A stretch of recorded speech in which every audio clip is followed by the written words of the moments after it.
Banyak pihak beranggapan bahwa sistem hukum negara kita saat ini sudah memasuki masa kritis. KUHP sebagai karya agung anak bangsa yang telah berlaku selama kurang lebih 39 tahun sejak 1981, pada prakteknya telah menimbulkan diferensiasi pelaksanaan tugas penuntutan yang melahirkan adanya lembaga pra-penuntutan yang belum konkret bagaimana pendefinisiannya. Sebagaimana kita ketahui bersama, sejak era KUHP berlaku, pelaksanaan tugas penyidikan selama ini oleh penyidik ternyata menimbulkan inefisiensi yang bertentangan dengan asas trilogi peradilan yang cepat, sederhana, dan berbiaya ringan. Indikator ketidakefisienan ini dapat kita lihat dari banyaknya koordinasi perkara yang bolak-balik yang di media sering kita dengar dengan istilah berkas masih P19 dan petunjuk jaksa masih berupaya dilengkapi agar segera P21. Sungguh sebuah istilah administrasi, namun terdengar sangat familiar dewasa ini.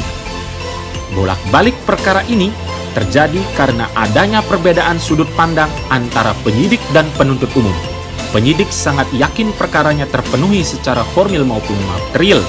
Ini tentu saja hal yang wajar, mengingat akses secara langsung terhadap penanganan perkara terhadap para saksi dan tersangka dimiliki oleh penyidik, sehingga penyidik punya keyakinan seorang tersangka bersalah berdasarkan faktual guilt yang ia dalami dan alami langsung. Sedangkan pada posisi penuntut umum yang mengetahui perkara hanya dari berita acara pemeriksaan, tentu tidak semudah itu. Yakin apakah faktual guilt yang diyakini oleh penyidik dapat penuntut umum buktikan menjadi legal guilt di persidangan? Kondisi ini tentu dapat menimbulkan ketidakpastian bagi pelapor maupun terlapor. Terlebih, banyak lagi laporan masyarakat yang tidak dapat disupervisi oleh penuntut umum, mengingat hubungan koordinasi baru terjalin ketika surat perintah penyidikan mulai disampaikan kepada jaksa, bukan ketika laporan dari masyarakat diterima oleh polisi. Masalah lain yang juga sering terjadi tentu banyak dialami oleh penuntut umum ketika bersidang. Seringkali dalam pemeriksaan saksi di persidangan, apa yang diterangkan dalam berkas perkara dengan kesaksian di persidangan ditemui perbedaan, dan tak jarang disangkal kesaksiannya oleh para saksi. Dan pada posisi ini, penuntut umum hanya bisa tetap konsisten mempertahankan dakwaannya. Kondisi tersebut terjadi akibat dari adanya paradigma penyidikan polisi telah selesai sejak perkara tersebut dilimpahkan ke kejaksaan, dan hal itu bukan lagi menjadi kewenangan penyidik.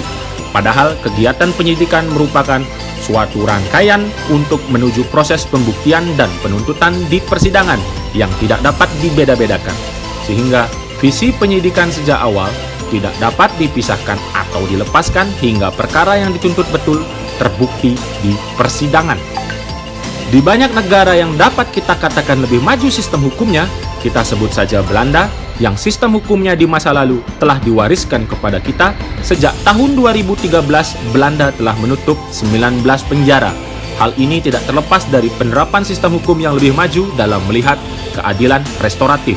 Dan konsep ini juga sudah mulai dilaksanakan pelaksanaannya di kejaksaan dengan terbitnya Peraturan Jaksa Agung Nomor 15 Tahun 2020 tentang penghentian tuntutan berdasarkan keadilan restoratif. Jaksa di banyak negara dapat mengambil kebijakan tidak melanjutkan perkara ke persidangan berdasarkan prinsip oportunitas sepanjang telah memenuhi kriteria yang telah ditentukan. Dengan adanya penerapan asas oportunitas yang jelas pengaturannya, maka prinsip dan nilai asas legalitas juga tidak akan tercederai. Hal ini menjadi relevan apabila kita mengingat kembali kasus nenek Minah yang mencuri 3 buah kakao, yang secara prinsip legalitas layak disidangkan atas kasus pencurian. Namun perasaan keadilan, common sense di masyarakat tercederai. Karena secara nurani, masyarakat menganggap hal tersebut berlebihan untuk memenjarakan seorang nenek tua yang mencuri untuk kebutuhan hidup. Dengan adanya penerapan asas oportunitas yang dimiliki oleh jaksa dengan pengaturan yang konkret, maka praktek penegakan hukum yang dapat melukai common sense dapat dihindari. Kini para sahabat, pembaharuan hukum yang disusun dengan mempertimbangkan beberapa aturan yang baik prakteknya di beberapa belahan negara sesungguhnya telah dirumuskan dalam rancangan KUHP Dan semangat pembaharuan tersebut juga dijiwai dalam rancangan Undang-Undang Kejaksaan Republik Indonesia yang saat ini sedang dalam pembahasan. Hal ini dilakukan hanya untuk satu tujuan, yakni memberikan kepastian hukum bagi masyarakat pencari keadilan.